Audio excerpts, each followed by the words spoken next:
నమస్తే మాస్టర్. మనకి audio file అది ఎయిర్ చేసాం కదా, మనకి సబ్స్క్రైబర్ ఫాలోవర్ ఆయన కొన్ని విషయాలు చెప్పడం జరిగింది.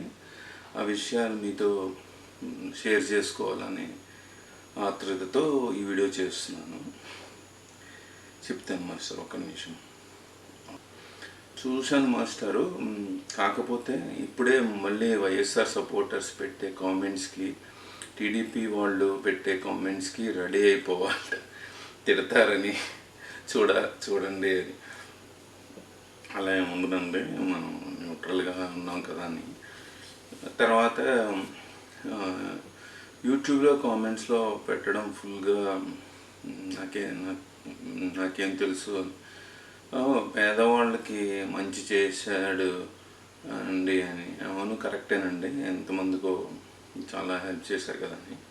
మధ్యలో నేను ఈ టెక్సాస్లో ఇద్దరు అమ్మాయిలు షాప్ లిఫ్టింగ్ చేసి దొరికిపోయారు కదా, అలాగే చాలాసేపు గూగుల్ చేసాం కానీ మోర్ డీటెయిల్స్ రాలేదు. వస్తే చేసేవాడిని ఇంకో వీడియో. రెడ్డి సిస్టర్స్ అంటే చూసాను అన్నాడు. నెక్స్ట్ మొన్న చెప్పాక కదా, ఆయన ఇంతకుముందు వీడియోలో చెప్పారండి, రోడ్డు మీద ఫోన్ స్నాచింగ్ అవి స్టార్ట్ అయిపోతాయి అంటే. బేసికల్లీ వీడియో ఏంటంటే 2050 అమెరికా ఎలా ఉంటుందని. 2009లో నేను ఒక ప్రాజెక్ట్లో కైజర్ పర్మనెంట్ సిల్వర్ స్ప్రింగ్లో ఉన్నప్పుడు 6 తర్వాత ఉన్నాను. 6 o'clock దాకా ఉన్నాను, ఈవినింగ్ 6 PM. ఒక ఇండియన్ వచ్చి మేనేజర్ అనుకుంటాను, నా hiring manager Pakistani hiring manager. ఆయన ఒక్కడే ఆనెస్ట్ అండి, మిగతా ఇండియన్ హైరింగ్ మేనేజర్ అందరూ కరెక్ట్ బ్యాచ్ అనమాట. అమెరికాలో గంటకి Krishna venture, JB Morgan, Ashok Nigam TCS వాడు టార్చర్ పెట్టాడు, అచ్యుత్ కదం బ్యాంక్ ఆఫ్ అమెరికా, మహారాష్ట్ర ఒకడు ఉండేవాడు ఇక్కడ, గంటకు $40,000 తీసుకునేవాడు. అలా ఆయన చెప్పుకుంటే లిస్ట్ ఇండియన్స్ అంతడంత ఉంటుంది. దింగి తినడం ఇండియన్స్ అంటే అమెరికాలో వేరే పొజిషన్ ఉంది. ఆడేముండైనా మగవేదైనా మీ డబ్బులు కొట్టేస్తారు. రెండోది, అప్పుడు ఇతను చెప్పాడు, ఇక్కడ చాలా డేంజరు, 6 తర్వాత నువ్వు రోడ్డు మీద నడిచి వెళ్తే ల్యాప్టాప్లు ఫోన్ లాగేసుకుంటారని. సో నేను ఈయనతో మాట్లాడుతున్నాడు అనిపించింది, ఇక్కడికి ఇండియన్స్ ఎక్కువైపోయింది అన్నారు. అంటే నేను అమెరికా నుంచి ఇలా పెడుతున్నాను, మళ్ళీ ఎవడపో వస్తాడు master comments, but that's fine. Edison న్యూజెర్సీలోను, డల్లాస్ టెక్సాస్లోను అక్కడ 6 తర్వాత వెళ్ళకరా బాబు, ఇండియన్స్ ఉంటారు, ఫోన్లు అవి స్నాచ్ చేసి లాగేసుకుంటారు అనే సిచ్యువేషన్కి వచ్చేస్తుందని అనుకున్నామండి. అలా ఉంటుంది. అందులో చిన్న ఇంటరప్షన్ వచ్చింది. సో 6 తర్వాత వెళ్తే ఎడిసన్ న్యూజెర్సీ లేదా డల్లాస్ టెక్సాస్ ఇలాంటి చోట్ల ఇండియన్స్ ఎక్కువ ఉంటారు కాబట్టి మీ ఫోన్లు వాచ్లు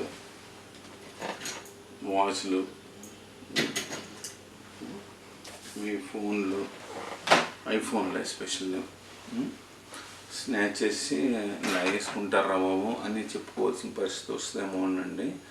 ఒకప్పుడు ఈయన రాసింది నేను చదువుతున్నా, నల్లవాళ్ళు అంటే ఆఫ్రికన్ అమెరికన్స్ అన్నారు, బట్ ఆయన అలా రాశారు. ఇండియా అని తెలియదు కదా పాపం, నల్లవాళ్ళు చేస్తారు. ఇప్పుడు అవన్నీ ఇండియన్స్ చేస్తారు ఫ్యూచర్లో, మన వాళ్ళు గన్ను అక్కర్లేకుండా బాగానే చేస్తున్నారు సార్ అని రాశారు. తర్వాత ఇంకా చాలా రాశారు. 2050లో బ్లాక్స్ కంటే ఇండియన్స్ ఎక్కువైపోతారు అని 10 points చెప్పినా సరే. సో ఆయన లైన్స్ ఉన్నాయండి. సో ఉపాధి లేక అక్కడ జగన్ అన్న లేదు కదా పెన్షన్ ఇవ్వడానికి, సో ఓన్గా ఏదో ఒకటి చేసుకోవాలి. ఇలా ఈ లోపల యుఎస్ గవర్నమెంట్ రియలైజ్ అయ్యి మన ఆటోస్ తుక్కుస్ని ఎలా వచ్చేస్తే దొంగతనాలు ఉండవు అని అది టైపోస్ ఇవ్వండి. So you're killing with jokes అన్నాను, లేదంటే ఇంకా ఇంతే అని. మీకు ఢిల్లీలో చోర్ బజార్ అని ఉంటుంది తెలుసండి. చెన్నైలో కూడా ఏదో ఒకటి ఉందన్నమాట, చాందనీ చౌక్ దగ్గర. అప్పుడు నేను రాసిన చెన్నైలో కూడా ఉంది సేమ్ అలానే. యుఎస్లో మన వాళ్ళు అది కూడా స్టార్ట్ చేసేస్తారు అని ఆయన కొట్టారు. Dallas Texas and Edison New Jersey నేను కొట్టాను అనమాట. డల్లాస్లో మొబైల్ పోతే నవ్వించేస్తున్నాడు. డల్లాస్లో మొబైల్ పోయిందని అనుకోండి, ఆస్టిన్లో దొరుకుతుంది చోర్ బజార్లో అని. అంటే దల్లాస్లో మొబైల్ ఫోన్ పోయింది అనుకోండి, మీకు అది ఆస్టిన్ అని ఉంటుంది అనమాట. అక్కడ దొరుకుతుంది చోర్ బజార్ అని. ఈ పాయింట్స్ వీడియోకి ఓకేనా? నేను పర్మిషన్ అడిగిన ROFL అంటే రోల్ అండ్ లాఫ్ కదా. అలానే న్యూయార్క్లో పోయిన ఐటమ్స్ న్యూజెర్సీలో అని ఫార్మర్స్ మార్కెట్ ఉంటాయి కదా, మీరే ఎప్పుడో వీడియోలో చూపించి ఉన్నారు. అలానే ఇవి కూడా అని ఎవ్రీ సండే నైట్ కొంచెం లైట్ ఫెయిల్ అయ్యే మార్కెట్ ఓపెన్ చేస్తారు అని మన వాళ్ళు అలా చేస్తున్నారు కదా. జాబ్ లిఫ్టింగ్లు కానీ, రెజ్యూమ్ ఫేక్లు కానీ, ప్రాక్సీలు ఒకప్పుడు ఎంతగా ఉండేది నెంబర్లు తెలిస్తే. ఇప్పుడు దానికి వెబ్ పేజ్లు వస్తాయి, ఫేస్బుక్ గ్రూప్లో వస్తాయి, వాట్సాప్ గ్రూప్లో వస్తాయి. బాడీ షాప్లో చెప్పాక కదా క్రైమ్ అన్లిమిటెడ్. సో ఒక 3 to 4 గంటలు మాత్రమే సామాన్లు నవ్వించేస్తున్నారండి. వీక్లీ వన్స్ మాత్రమే. సో ఇండియన్స్ నెక్స్ట్ స్టేజ్ ఇలానే జరుగుతుందేమో అంటే ఆయన సీరియస్గా రాస్తారు, బట్ మనకు నవ్వు వచ్చేస్తుంది. ఇప్పుడు 2 పీపుల్నే అరెస్ట్ చేశారు అని ఆల్రెడీ ఉంటుంది సార్. వీడేమన్నా అన్నాను, ఒక 200 to 300 పీపుల్ ఉన్నారంటే పోలీస్ మాత్రం ఏం చేస్తాడు, చోర్ బచ్చర్ లాగానే. ఓ మై గాడ్, మీకు అర్థమవుతుందో లేదా?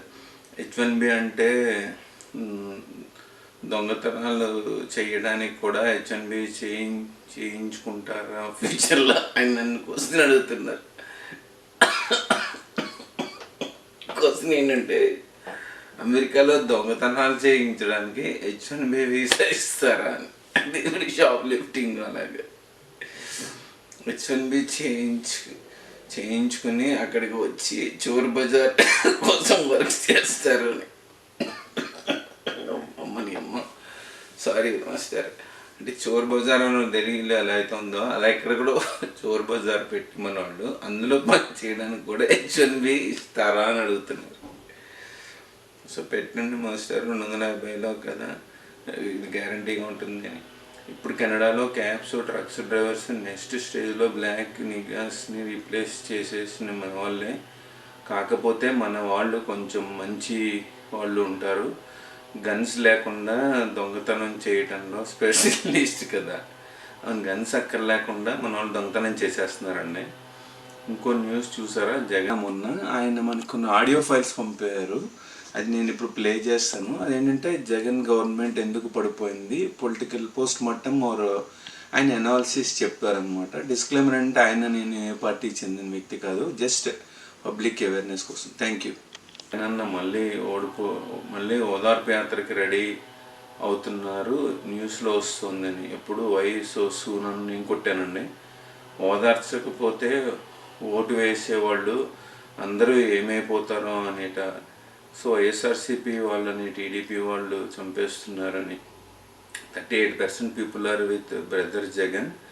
సో అన్న హెస్ టు టేక్ కేర్ అని. సెకండ్ టాపిక్ వచ్చామండి, వాళ్ళ ఫ్యామిలీస్ని ఓదార్చడానికి సో సాడ్ అని నేను కొట్టాను. ఇదే నడుస్తుంది న్యూస్ అని. Where is the law and order, ఎవరు పోలేదని. సో ఐసాన్ని ట్విట్టర్లో కూడా చూశానండి. ఇందాక BBC తెలుగు అయినా బల్లా అన్నారా అని కూడా స్క్రీన్ షాట్ తీసి పెడతాను వీలైతే. ఇప్పుడే ఓల్డ్ ఏజ్లో పోయిన వాళ్ళకి కూడా హార్ట్ అటాక్ వచ్చి పోయారు బికాజ్ అన్న రాలేదని ఇలా క్రియేట్ చేస్తున్నారని. తర్వాత ఇది మహా టీవీ న్యూస్లో మనం అది పెట్టకూడదులేండి. సో మహా న్యూస్ వంశీ నిజమే కదా, జనాలు భోజనాలు చేయకుండా చనిపోతున్నట్ట జగన్ ఓడిపోయారని కూడదులండి.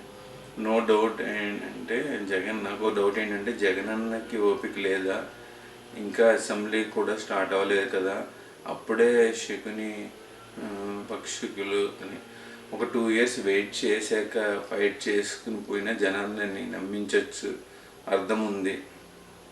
నాకు తెలిసి సీఎం పోస్ట్ అలాంటిదేమో అని నేను కొట్టారు, కరెక్ట్ అన్నాను. ఏదో ఒకటి చేయాలని నేను ఎక్స్ప్లెయిన్ చేశాను. అప్పుడు చదివాను మాస్టర్, రాజకీయంలో ఓడిపోయినాడు ముండమోపితే సమానని, రాజకీయంలో ఓడిపోయినాడిని పెళ్ళని కూడా దగ్గర రానివారు పోలని చెప్పడగా ఇంకేకి రా నా పక్కలో కంటుంటా. సో రాజకీయాల్లో ఉడిపితే ముండమోపుతో సమానం అండి. పిల్లం కూడా పక్కకి రానివ్వదుట. ఓ లంచా కూడా అంటుంది నేను పోతా. రాజకీయాల్లో ఓడిపోయినవాడిని ముండమోపుతో సమానం అంటారు అనమాట. అంత చీప్ అయిపోతాడు ఆడి ఇంట్లో. అందుకని వాడు రోడ్డు మీద ఉంటాడు. ఎవడైనా పొలిటీషియన్ ఓడిపోతే వాడి పెళ్ళం కూడా కేర్ చేయదు. మరి ఆడది ఓడిపోతే ఏం చేస్తుందో తెలియదు అండి రాజకీయాలు. సో ముండమోపిలానా అని కొట్టారు. రోజా ఏం చేస్తుందో చూడాలి. ఆయన రాశారండి, మన లైన్ కాదు. సో శుభ్రంగా భరణి సిమెంట్స్ ఎక్సెట్రా అన్ని బిజినెస్లు బాగా నడుస్తున్నాయి కదా, ఎందుకు పరువు పోగొట్టుకుని ఒకవేళ సిబిఐ కేసెస్లో ఫైనల్గా హియరింగ్స్ వస్తే ఈ కెనాట్ కంటెస్ట్ ఎలక్షన్స్ అంటే అది నెక్స్ట్ ఐటమ్ అలా రాసుకుంటూ వెళ్ళారు ఆయన. చాలా ఉంది. షాప్ లిఫ్టింగ్ సరదాగా చేస్తారని అడిగారు ఈయన. నిజంగానేనా మనీ లేక ఏంటి అని. అంటే షాప్ లిఫ్టింగ్